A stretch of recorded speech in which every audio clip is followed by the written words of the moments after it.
Major Mohammed Ali Shah with us. Ali, what do you make of this? Is this a signal towards, further escalation of the tensions between the United States and Russia? Well, Vineet, tensions were always there, and there could be a fear of further tensions. But in November, just about 4 months back, they were, remember the missile which dropped in Poland, and it was now if one NATO country attack, as per the Article 5, the entire NATO country will get together and they'll bombard the country which initiated the attack.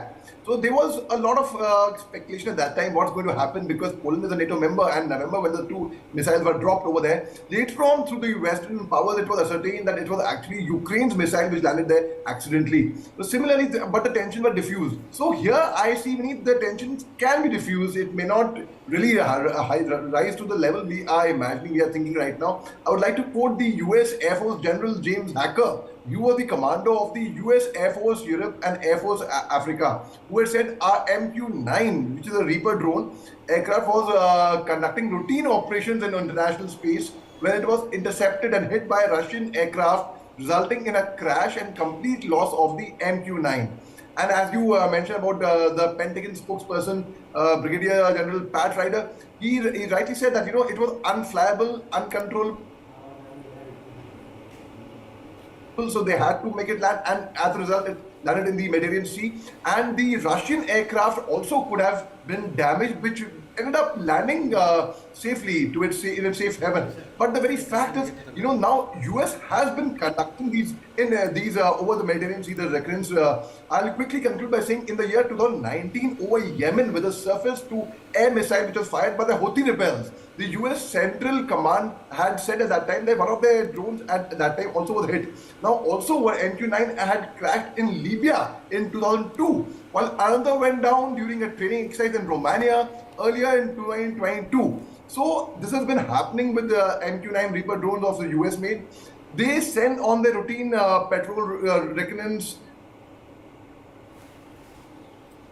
to keep a check over Russia, especially of their navy, of their military. So this may not actually lead to a further escalation, because if it leads to a further escalation, there is no doubt about the fact that the entire NATO countries are going to be getting involved in it.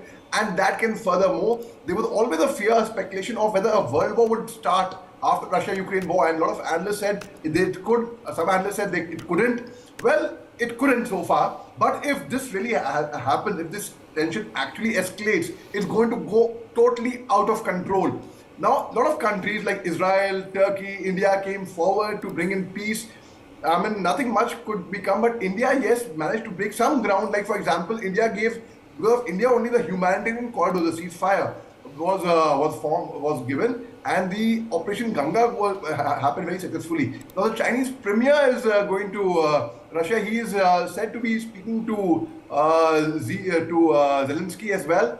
He might speak to him. So I doubt he is going to bring about any peace in this. But if the peace is not called right now, Vineet, if the peace doesn't come now, it's been over a year, then yes, things can really go out of control, go out of hand, which no one can imagine right now. All the luxury, all the simple, all the plain, peaceful life people are living in their office, home, everything. Everything can be destroyed within a minute, within a second, when one doesn't know. But yes, it's about this incident, particularly regarding the MQ-9 Reaper drone of the US being fallen down, because Russia has denied the claim. Russia has said, no, it wasn't, we didn't even fire upon them, we didn't even touch them. They lost control and they crashed. That also could be a reason. That also could be a reason that it could be it was unmanned, right? There was no man. And as Joe Biden keeps saying, regarding NATO, there'll be no boots on the ground. So luckily, in a way, it was an unmanned aircraft. It wasn't, there is no loss of human lives there. But had there been a loss of human life, then 100% they would have been held to pay. But here, the matter is still at speculation. What is going to happen next? And that is going to be very, very alarming, Vineet. Right. Ali, appreciate you joining us and filling us in with those important details on